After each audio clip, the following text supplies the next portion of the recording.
this is Karila with Metal Life Magazine. I'm sitting here once again in a different room in the enormous Hollywood Palladium with Aaron from Red Fang. How's it going? It's going great. Would you call it the Palatial Palladium? Palatial Palladium. Is the holiday season for you the best time to be touring or the worst? I guess that we've done it a couple times now, and it's a pretty darn good time, because the last time we did it was with Mastodon. It feels like people are, I don't know what it is, like they're holed up, and so I think they're kind of going a little bit stir crazy, and so then when they come out to see a show, they're a little crazier, which sometimes makes for a better audience. So, right. Yeah, okay. Seems like a pretty good time. We've rarely had any problems getting along on tour anyway, so it doesn't, no matter how long the tour is, it's not usually an issue. So. A couple nights ago, I was shown the Iron Reagan video for Miserable Failure, and I've got to say, I love when you see a movie and there's a cameo that you didn't expect. That's exactly how I felt when I saw you guys, and that was amazing. Can you tell me a little bit about how that came about? Yeah, I mean, we're friends. We've played with Municipal Waste a few times, so we're friends with the dudes who were in Iron Reagan, and we just like that band a lot, the same label. And Whitey, who directs all of our videos, was directing that video and doing it in Portland, even though they're from the East Coast. They're from Virginia. Yeah, he just was like, I don't know if he just had a spur of the moment idea or something, just to have us come and show up in the video. We had just gotten back from tour, and I think we were maybe even leaving a couple days after that or something. We're just like, yeah, if it's only going to take a couple hours, sure, why not? And yeah, it turned out really good. The video already is really good. Right. And then I feel like it's a perfect. I think the thing is, he was shooting in it's the same grocery store that we got the milk in Wires video. It's the exact same store. So I think he was there, and I think that's probably, he was just like, wait a minute, why don't we have? And then the idea popped in his head. So yeah, it's like just flows perfectly naturally. It's really good. Now, I know you guys are all very good friends, but I'm wondering if have you ever pulled pranks on each other? It wasn't exactly a prank but Chris Coyle, our tour manager, who's been with us since the beginning, he just had his 40th birthday party at the beginning of September, and we sort of conspired with his girlfriend and some other people. He's like a super pinball nerd. Okay. And he has a couple games in his apartment, and so we got him a pinball machine, and then worked with his girlfriend and some other people who had a truck, and got it delivered while he was partying at this bar. Okay. And they were like, this bar's kind of played out. Why don't we just go back to whatever? Let's go back to your apartment, just hang out back there. Okay. And then walked in, and there's this gleaming machine in his room that he had no idea it was there, and it was it worked pretty good. So sort of the opposite of a prank, but still, You guys just all nice to each other. Yeah. And that's a good thing to have. Any music video ideas that you've had that were shot down because of any offensive themes, any dangerous stunts, or anything too over budget? Well, we generally don't come up with the video ideas ourselves. It's almost always Whitey. Yeah, so he's done 5 of our 7 videos. There was some idea he had that it probably involved beer, and it probably involved some, all of his videos are intentionally kind of offensive in some way or another. And there was this sponsor sort of thing where there was a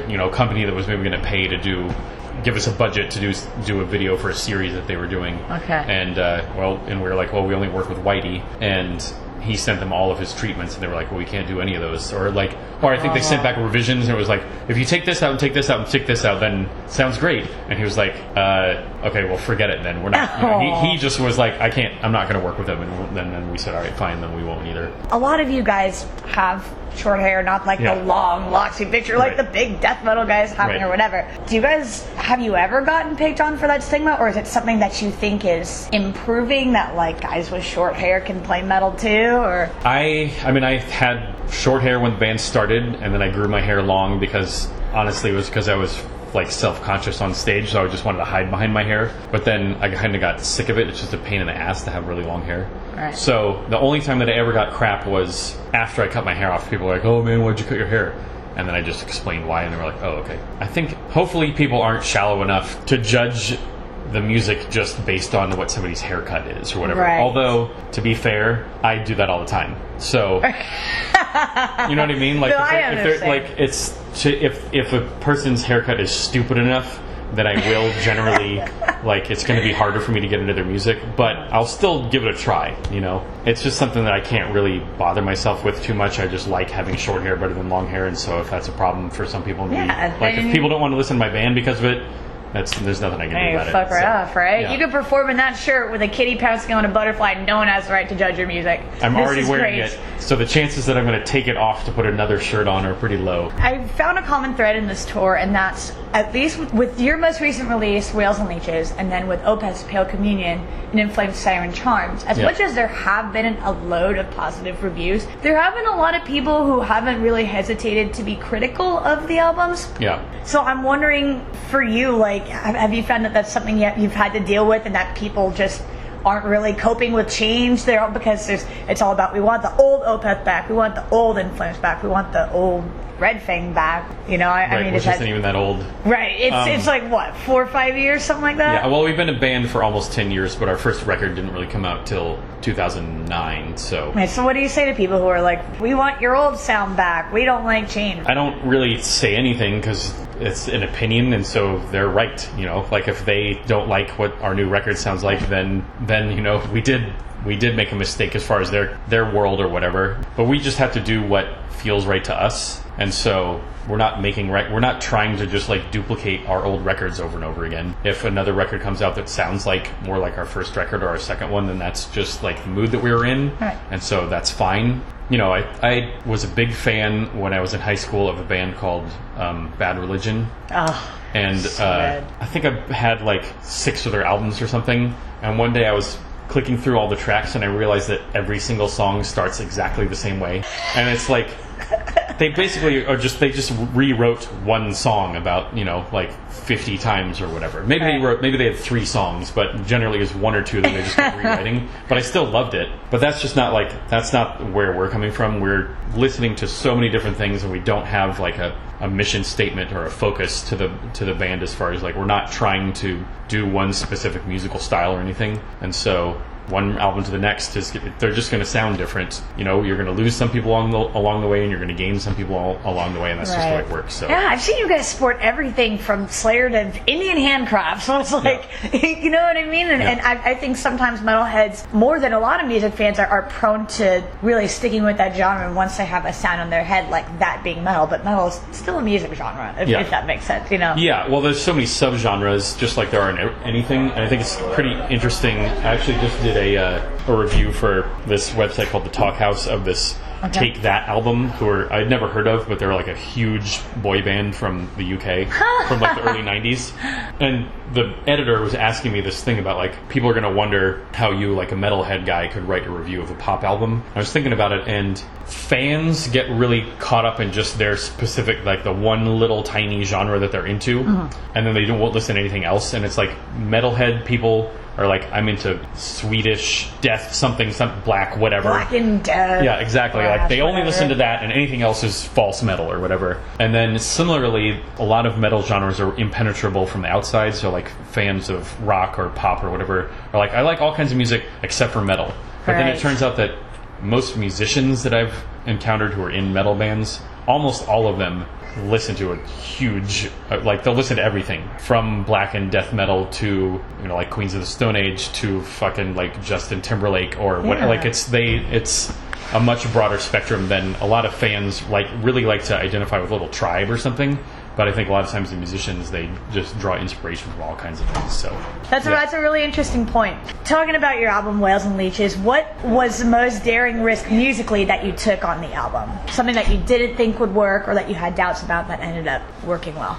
The thing that I don't know if it was exactly a risk, but the thing I was the most uncomfortable with was actually that bridge in Blood Like Cream.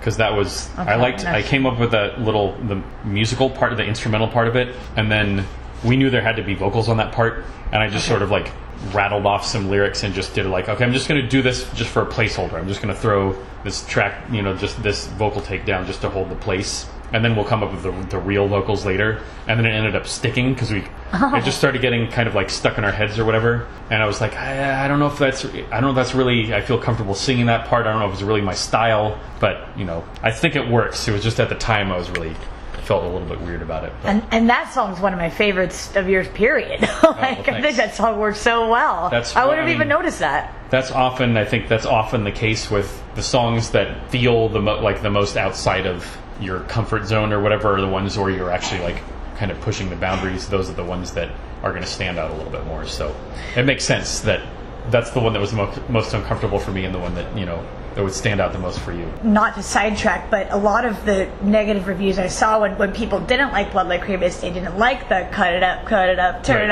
up. Right. But to me, like, I hate that stuff in real life. We're all about that bass, or you a stupid hoe, or whatever it is. Right. But I don't know what about that just made that. I was into it. Yeah. I was into it. It's something I wouldn't normally like in pop. I loved in your album. Well, thanks. That's the chorus part, the cut it up part. Right. And the funny thing is that what was a little funny to me, because I did read a couple things right at the beginning, but I haven't really read anything, is that everybody seemed to think that it was like turn it up that I was saying, or like something more like some sort of thing that I would never ever say. Turn up. But what? but I was saying it's cut it up, but the song, what I'm talking about is actually, it's about having a kid and like the stress of being on tour and having a kid at home, and like the stress on the family. And that part is actually about cutting up my son's food before feeding it to him. Oh, like you're a little kid. kidding! Yeah. So it has nothing to do with, like, it's not drugs or anything. It's pretty fun seeing people chant along with, you know, this line that I'm singing about cutting up food for my kid. Cutting up little baby carrots. Yeah, oh my exactly. God, that's awesome. Yeah. Thank you so much, Aaron, for joining us on Metal Life. Go kick ass. All right.